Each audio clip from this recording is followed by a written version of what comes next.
2023년 1월 2일 월요일입니다.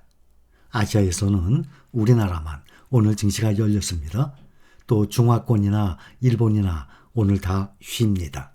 또 미국도 오늘 쉬고 내일부터 장이 열리게 됩니다.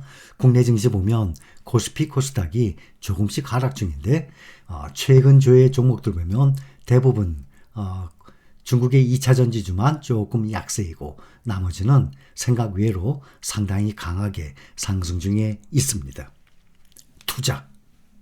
투자는요, 항상 말씀을 드리지만 시간을 사는 것입니다. 투자는 곧 시간에 투자하는 것이에요. 지금 투자를 하게 되면 적어도 5년 후에 기본적인 결과를 볼 수 있는 것입니다. 그 5년 후쯤 되면 우리가 투자하는 개별 종목이 아닌 시장에 투자하는 ETF 종목들은 대부분 50%에서 100% 이상 적어도 2배의 수익을 볼 수 있을 것입니다. 장사를 시작합니다. 사업을 시작을 합니다. 내가 경제적 자유, 돈을 벌고 어느 정도 원하는 만큼의 돈을 벌려고 그러면 1, 2년 만에 어떻게 장사 시작해서 돈을 벌겠습니까? 5년 만에 돈을 벌어도 정말 그거는 대성공 아니겠습니까? 2022년, 23년 올해 약세장, 하락장에서는 대부분의 모든 기업의 세계적인 애플, 마이크로소프트를 비롯해서 또 우리나라의 삼성전자라든지 모든 종목의 주가가 다 하락을 했지만 특히 반도체, 2차 전지 분야는 어쨌든 성장하는 섹터인 것은 분명합니다. 여기 표를 한번 봅시다.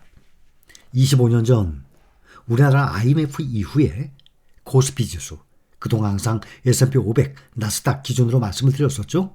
보통 2년 연속 하락하는 경우도 흔치가 않지만 보통 한 20여 개월 하락을 하게 되면 5년 가까이 상승을 하는 그러한 역사적인 사실을 항상 우리가 봐왔었습니다. 이번에 코스피 봅시다. 코스피 지수 2년 연속 하락한 경우가 없어요. 이것도 몰랐던 분들 많이 계실 겁니다. IMF 이후에 20여 년간에 코스피 지수가 2년 연속 하락한 경우가 없었습니다. 단 한 번도. 하락을 하면 그 해에는 상당히 높게 상승을 했었습니다. MSCI 신흥국 지수라고 있죠. 우리나라는 중국과 함께 또 인도, 브라질 다 신흥국에 들어가 있습니다. 지수가. 보통 한 20% 정도 하락을 했던 해는 그 다음에는 V자 반등을 이뤘습니다. 우리나라 코스피 지수 보면 제가 보통 70%대 30%, 2년대 5년 정도 약세장, 강세장 말씀을 드렸죠. 코스피도 봅시다. 20여 년간 보면 하락을 했던 해가 7년이었어요. 상승을 했던 해가 16년이었어요. 그러면 16년은 7년의 2배 넘죠? 7년의 2배라 그러면 14년 아닙니까? 근데 16년이니까 약 2배 반 정도. 항상 2년 정도가 평균적으로 미국 역사상에서도 하락장이었으면 5년 정도는 상승장이었으니까 이 2배 이상 되죠. 7대 3 그러면 2배 이상 아닙니까? 코스피도 마찬가지예요. 20여 년간의 IMF 이후에 보면은 7년 동안 하락했으면 16년 동안은 상승했어요. 2배 이상으로. 그렇기 때문에 2022년 하락장에서 수량을 많이 모은 사람, 2023년 올해 어느 순간까지 수량을 많이 모은 사람이 이렇게 하락장이 끝나고 강세장이 오게 되면 큰 수익을 낸다는 거예요. 그래서 그때 되면은 많이 모았더라도 또 후회를 하게 돼 있거든요. 그게 사람의 심리 아닙니까? 그런데 많이 모은 사람도 더 많이 모을 걸 하고 후회를 하는데 아예 이 하락장에서 매수를 못한 사람들, 여건이 안 돼서 또 더 이상 살 돈이 안 돼서 이런 경우도 많이 있겠지만 평균적으로 말이죠. 하락장에서 이렇게 저가 매수 못하는 분들은 얼마나 속이 상하고 정말 이 절호의 기회를 놓쳤다 생각을 할 것 아닙니까? 주식의 시장은 수익이라는 것은 하락장이 없으면 수익이 없어요. 별로 높지가 않아요. 이렇게 약세장이 있기 때문에 수익이 높아지는 겁니다. 자, 국내 1등 주식, 개별 주식 중에서는 딱 한 종목만 우리 현재 최근 조회 종목에 들어가 있죠. 삼성전자. 5만 전자가 됐습니다. 22년에 개장 시에 78,600원이었습니다. 이것이 55,300원에 폐장을 했어요. 정말 역사상 최악의 업황이었습니다. 등락을 반복하다가 2023년 올해 하반기 추세적 반등 전망을 하고 있습니다. 2022년 한 해 동안 약 30% 가까이 폭락을 했습니다. 애플도 비슷하죠. 마이크로소프트도 비슷합니다. 다른 반도체에 비해서는 덜 떨어진 거예요. 삼성전자가. 올 한 해가 역사상 최악의 반도체 업황이었다는 이런 분석들이 나오고 있습니다. 올해는 저점 분할 매수 기회를 잡으라는 조언들이 계속 이어지고 있어요. 저점 분할 매수. 한꺼번에 매수하는 게 아니죠. 월급 받는 대로 꾸준히 매수하는 거예요. 가장 좋은 방법이에요.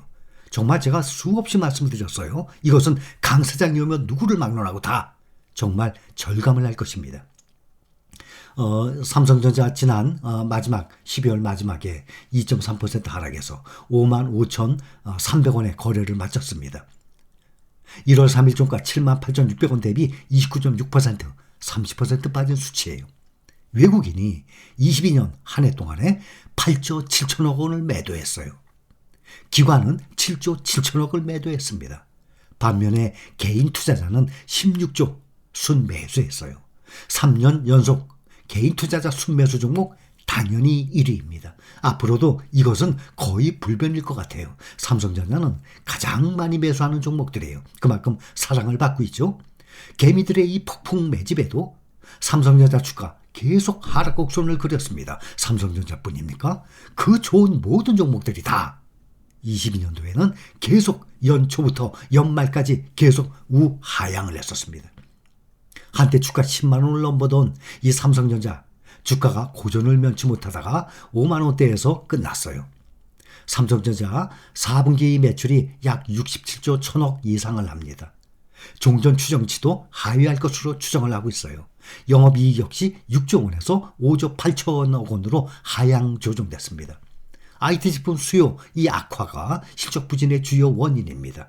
시장 내 경쟁 심화로 판가가 급격히 하락을 했고 핸드셋 부분 역시 수요 악화로 출하량이 전망치를 하향했다고 분석을 했습니다.